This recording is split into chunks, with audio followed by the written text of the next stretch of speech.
At a point in time, did you become concerned about information you learned about reading material that Ms. Geiser was using? I did. Why? Because it is related to the index offense. Morgan Geiser was just 12 years old when she stabbed her classmate nearly 20 times, almost killing her by a supposed order from the fictional Slender Man. She was set to walk out of the mental hospital where she's been for years, until a big problem came up. Morgan is not more dangerous today. She has not done anything other than work with the release planning group on her release. That's the only thing that she's done, is answer every question asked of her. She didn't secretly read something she wasn't supposed to. She didn't lie about something she read. She didn't lie about contacts with people in the community. And it's almost a perverted situation where she's being punished for her answering the questions that are asked of her. I'm Elizabeth Milner for Law&Crime. The Slender Man stabbing case, even more than a decade later, continues to have a lot of twists and turns. First, Morgan Geiser was supposed to be released and get set up in a group home, but then the judge paused that decision so he could get to the bottom of concerns about a book she was reading and a man she was talking to. This is wrong, what they are doing. This is wrong, what DHS has done. It's not right. There's not anything that Morgan did. She wasn't violent. She didn't self-harm. She didn't lie about anything. And to, really rake her through the mud in these proceedings and bring up the fact that somebody who's been in for 11 years, who's never had any restriction on her reading material, that somehow because she cried when confronted with the fact that it was going to be reviewed, that's somehow a red flag. Really, all of this is just sort of a hit job against her, and an unfair one at that, Your Honor. Morgan Geiser has been seeking conditional release for years, and she finally got her chance when a judge ruled in January she could be released. But like I mentioned, there was a holdup in that release when details came to light about what Morgan was doing while at the Winnebago Mental Health Institute. Initially, it was revealed Morgan was reading something with dark themes. It was unclear the full scope of what she was reading and why it caused concern. But at last week's hearing, we learned a lot more. At a point in time, did you become concerned about information you learned about reading material that Ms. Geiser was using? I did. Why? Because it is related to the index offense, I suppose. In what way? It's violent. Specifically, is one of the books that you're referencing called Rent Boy? Objection leading. Overruled. It is leading, but we all are familiar with these various documents, and this will move the hearing along, so overruled. Yes. And did you have concerns about the fact that Ms. Geiser had read that book? I did. Why? Because it was a dark novel that revolved around murder and the selling of body parts on the black market, along with sexual sadism. So this information came to light weeks after 3 different psychologists testified Morgan showed improvement and that she wasn't a risk to public safety. But given she was in a mental health facility in the first place because she stabbed her classmate more than a dozen times, doesn't look too good. How did Ms. Geiser react when she was informed the treatment team and conditional release team would be monitoring her reading material? She was upset. Did she say why? She didn't feel it was necessary for the team to oversee things that she used as coping skills and a creative outlet.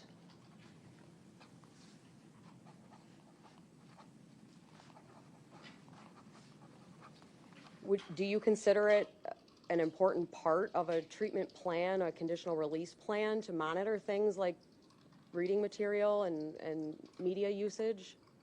Yes, that's a standard thing that we do as a conditional release team, and it's very individualized to each participant as well as their index offense. Was that fact relayed to Ms. Geiser? Yes.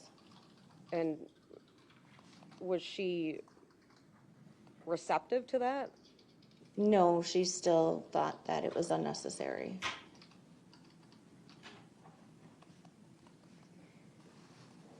Did you talk about monitoring Ms. Geiser's reading material during more than one meeting with her? We did. Did her response to that monitoring ever change? No. Would it be fair to say she pushed back on that monitoring? Yes. Did she ever come around and acknowledge that that would be an appropriate thing for the team to do? No. Was that concerning to the conditional release team? It was. Why? Because it shows risk, and the conditional release plan cannot, or the conditional release team, I'm sorry, cannot write a conditional release plan when we aren't aware of the risk to the community. Nicole Whitaker said she advised others on her team who weren't aware she was reading Rent Boy. So how did she get the book? We learned in the hearing it wasn't from the library. Someone sent it to her. But that wasn't the only issue she was concerned with. Are you aware of an individual named Jeffrey Pagels? I am aware of him, yes. When you are creating a conditional release plan, is it important for you to know people who a participant is having contact with outside of an institution? It is. Why? There are a number of reasons, risk being the number one. We have to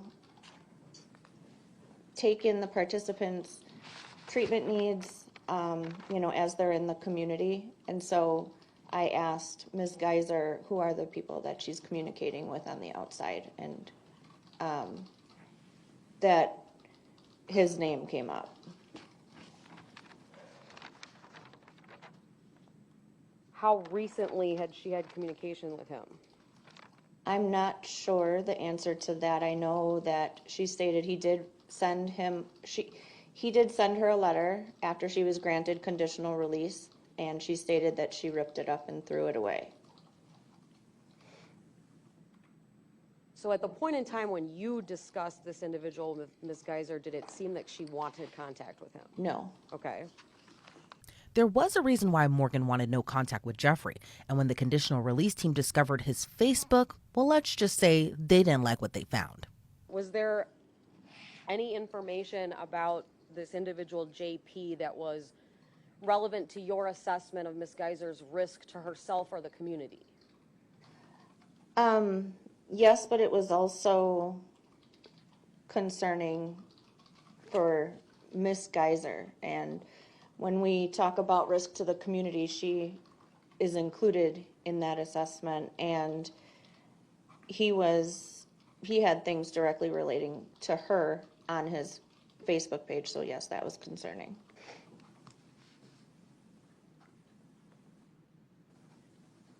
What types of things relating to Ms. Geiser was on his social media accounts? I'm going to object on relevance grounds. And I'm happy to make further argument.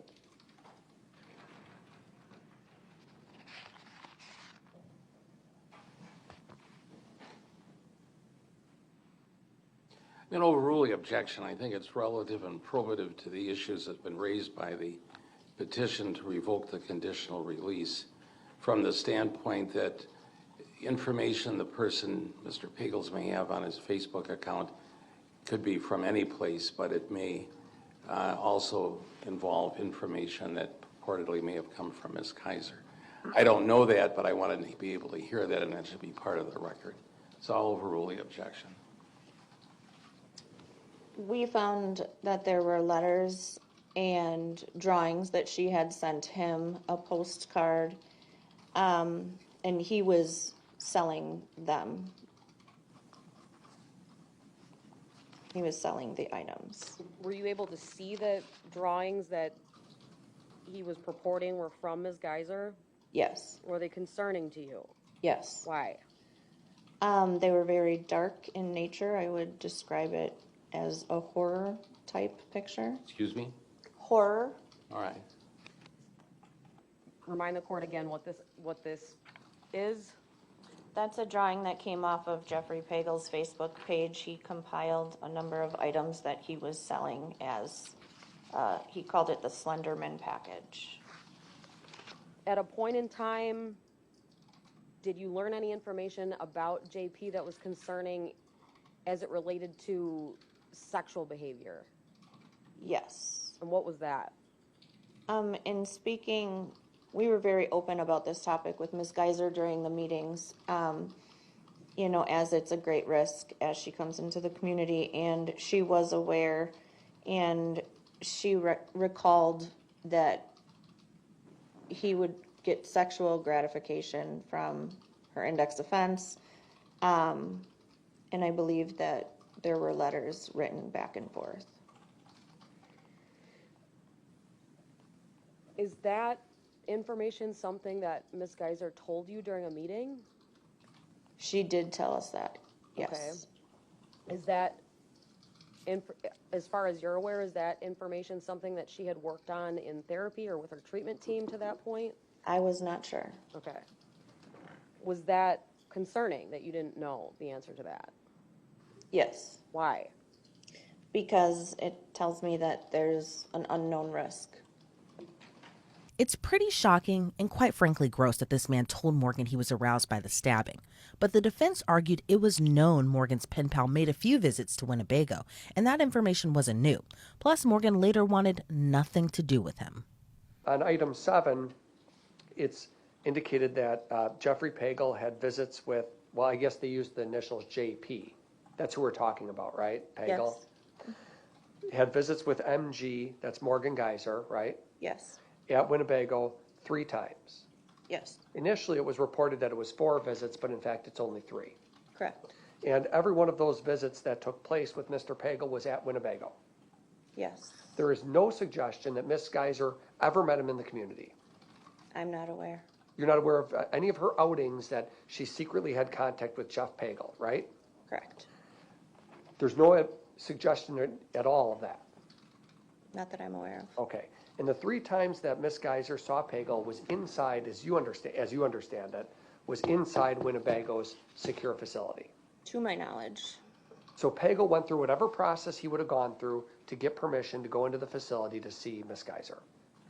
I suppose. And those visits spanned 3 visits over the course of 10 days. That's the extent, isn't it? From the records they provided us, yes. June 3rd, June 8th, June 13th Yes, of 2023. yes, So Winnebago supplied you with those records, right? they did. So Jeffrey Pagel's name was known to Winnebago in June of 2023. It was. In fact, they were aware of the visits because that's the institution that provided you with the records, right? Correct. And initially it was reported that Pagel visited her on June 30th, but then that's crossed out because that actually never happened, right? That's what I'm told. And in fact, it was Miss Geiser that there was a visit scheduled on June 30th with this Pagel person, and it was Miss Geiser that canceled the visit, right? I don't have firsthand knowledge of that, but that's what I'm told. Your report that you supplied to the court says Miss Geiser rescinded permission. That's the language you supplied to the court. Yes, So your understanding is that it was Miss Geiser who rescinded the ability of Pagel to visit her further. yes, And there's been no further visits that you're aware of from Jeffrey Pagel. correct. And there's been no contact with him in the community that you're aware of. Not aware of any. And as part of the release planning process, when you talk to Miss Geiser about people she's had contact with, she brought up Pagel as a person. It was her that brought that name to your attention, right? Correct. It wasn't like she was hiding something and you found some notes or something in her room. She told you about Pagel. She did. And she asked, didn't she, to have a no contact with Pagel? She did. Because she still, as of the time you were meeting with her in January, was expressing a desire not to have contact with him. Correct. Pagel is sort of, feel free to disagree with me if you want, but Pagel is sort of a classic example of somebody who appears to be fixated, if you will, on the Slender Man case, or Morgan specifically, right? It appears he's fixated on true crime as a whole. When you looked at his Facebook page. Yes, Because you didn't talk to him, I'm sure, right? absolutely not. So do you know that he's a former, has law enforcement background? I do not. Did you know that he used to be in the work in the correctional system? I do not. So you know nothing about Pagel, Nothing. other than what you see on Facebook. That's correct. And he appears to be somebody who's fixated on, what'd you say, true crime and things like that? Yes. And he's the one who's selling things on the internet that he purports are from Miss Geiser. Yes. And you don't know, there's two things that are unclear from when you look at Pagel's Facebook page. One is whether the things he says Miss Geiser sent him were even sent by Miss Geiser, right? I'm sorry, can you say that again? When Pagel puts something on Facebook and says, here's the Slender Man letter, Sure. do we know as a treatment team that Miss Geiser even wrote that letter?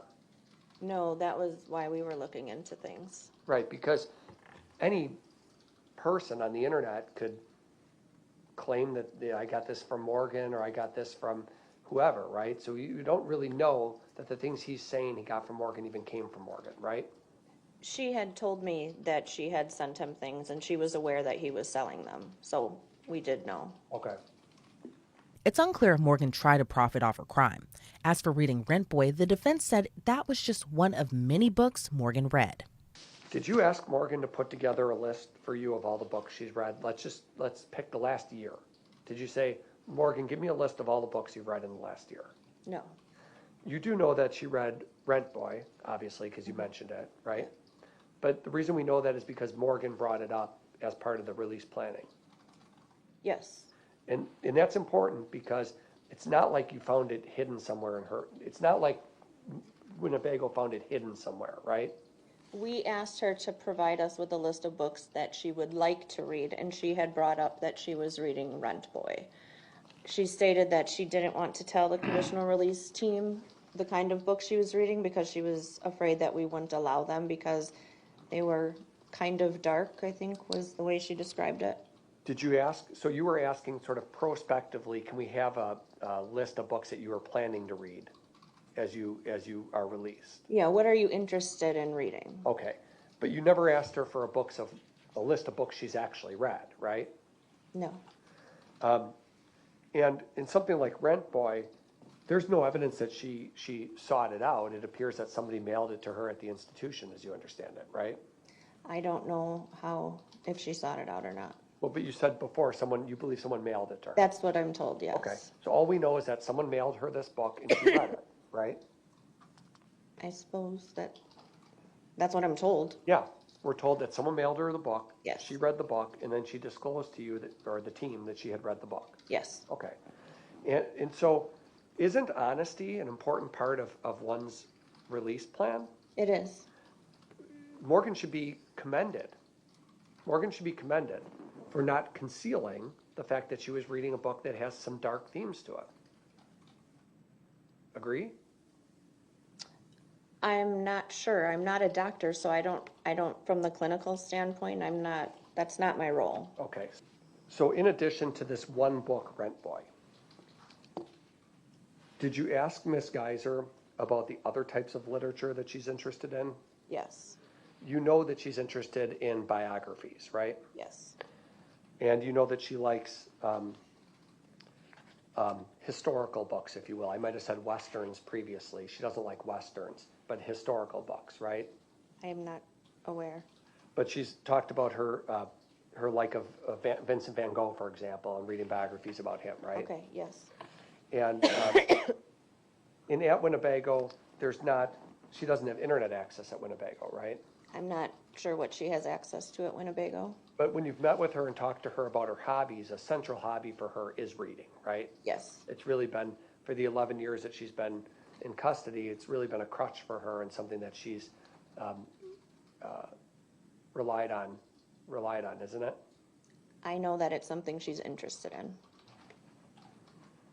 And so what Morgan has, and Morgan has an interest in a wide array of reading material. You're aware of that, right? I'm not aware of a wide array. I know of the horror books that she's described. She mentioned fantasy and the biographies. Okay. Those are all my questions. All right, thank you. Redirect. Nicole Whitaker's colleague Kathleen Martinez testified next. She admitted Morgan didn't break any rules, but she still shouldn't be released. You're aware that one way the department can seek revocation is when rules are violated, right? That's correct. Does that apply here? No. Why not? I Ms. Geiser did not violate any rules of conditional release. Right. So then why I'm is aware the, of. why, why is the department seeking revocation at this point then? It's based on concerns about safety to the community and to Ms. Geiser.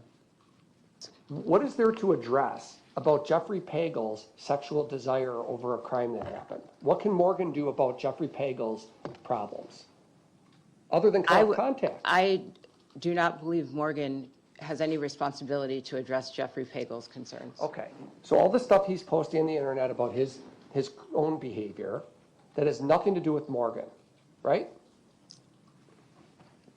I don't agree with that because the content of what is posting does have to do with Morgan, but that he's posting is not Morgan's fault or responsibility. Then there's Lisa Portman. She's been Morgan's therapist for the past year. She also had no idea Morgan was reading Rent Boy, but was aware about Jeffrey Pagel from Morgan's therapy sessions, just not the full extent.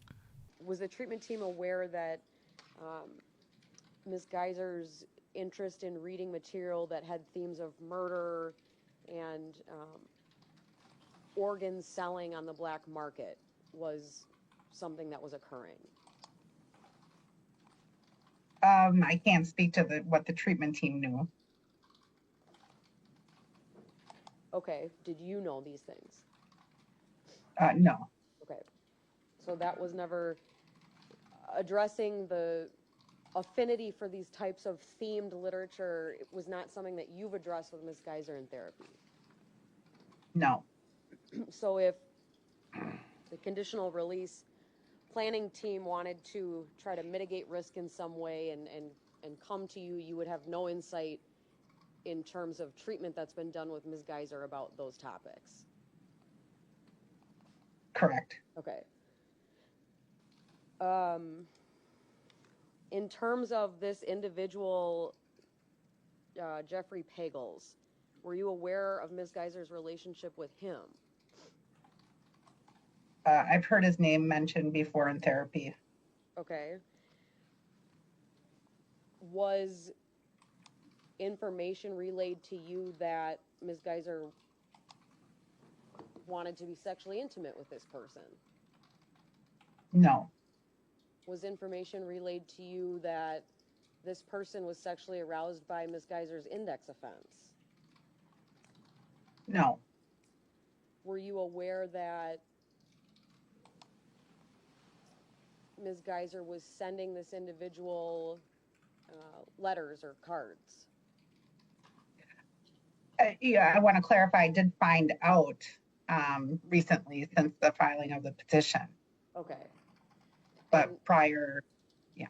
Okay, so in terms of in a therapeutic clinical setting, these are not things that would have been addressed between you and Ms. Geiser? Correct. Okay. But there was still no concern about Morgan getting conditional release. Even now, as you sit here right now today, knowing everything you know, are you concerned at all about Morgan's attitude or behavior in therapy? No. What about just in general, speaking about Morgan as a person? Are you somehow now alarmed that there's risk factors now that you were unaware of? Is that how you feel? No. Okay. Have you ever felt like Morgan withholds information from you in this year that you've treated her? Do you feel like you have to pry information out of her in therapy, or would you describe her as somebody who discloses and reports what she does? Yes, she is discloses and reports. She comes in ready to talk regularly. And I think it's important to cover this topic, ma'am. After reading this book, Rent Boy, that has these concerning themes, or these gory themes, did you notice a regression in Morgan such that you were alarmed that perhaps she had read something disturbing and was now experiencing trauma in therapy, or no? I have not seen any regression from her since I've been working with her. I don't know when she read the book. Okay. When Morgan was initially granted conditional release, 3 different psychologists testified she was ready, and this time was no different despite the concerns raised by the Department of Health Services. Do you have an opinion about her suitability for conditional release?